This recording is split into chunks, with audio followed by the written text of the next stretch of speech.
Commissioner Forsman, Commissioners, my name is Skwira Brown, and I live in Duluth. I joined you yesterday as you selected a finalist for the interim county administrator position.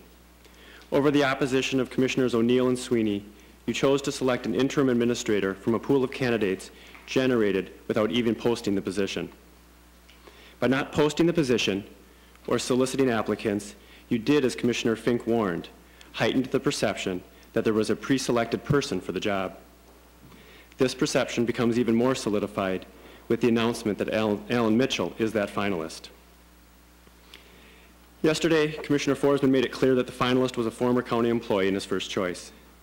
I sat there mindful that the Mesabi Daily News and WDIO raised the name of Alan Mitchell, former county attorney, as a potential candidate several days ago. I come before you today with the hope that you will not stoop still further in hiring as the interim administrator the man who lost election as county attorney, failed to address the complaints of sexual harassment against a county commissioner when he was county attorney, and represented that county commissioner when complaints of sexual harassment were responded to and investigated under the current county attorney.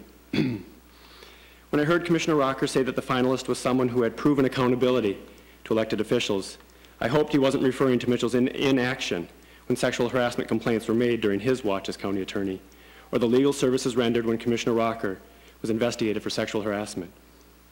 I was reminded of the attempted $75,000 per year partying contract for Mitchell that was nearly slid under the radar following his defeat. Commissioner Forsman described the process of selecting a finalist as non-political. Given the history of baggage that accompanies Mr. Mitchell, I find that claim difficult to accept. In yesterday's selection process, in the first and second rounds, 4 commissioners rated candidate A, identified by one of you as an internal candidate, as preferred to candidate D, now known as Alan Mitchell. Given that despite yesterday's activity, this board is in the position today to take its first and final formal action on this issue, I urge you to revisit those last 2 candidates and act in a manner that will serve administrative continuity, fiscal responsibility, employee morale, and public confidence. Thank you. Thank you for your input there, Kevin. Sam. Oh, excuse me. We have, I think Marsh was first, and then you, Sam, if you wish. Okay. Marsh is getting them first.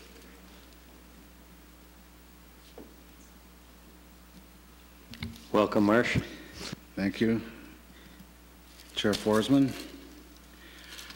I struggle when I attend these county board meetings because of the 2 hats I wear, one as a business representative for AFSCME and the other as your constituent in St. Louis County.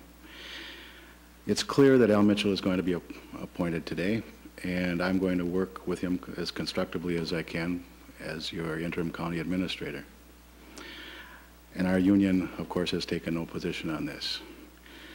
As one of your constituents, however, some time ago I gave up on the use of reason and rationality as tools to use before this board when urging adoption of some positions.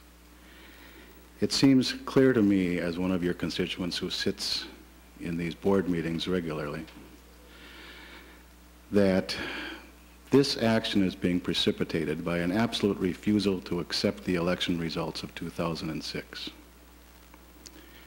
I've had a number of conversations with people. We're all disappointed because we were supporting lots of different candidates, and inevitably we're disappointed.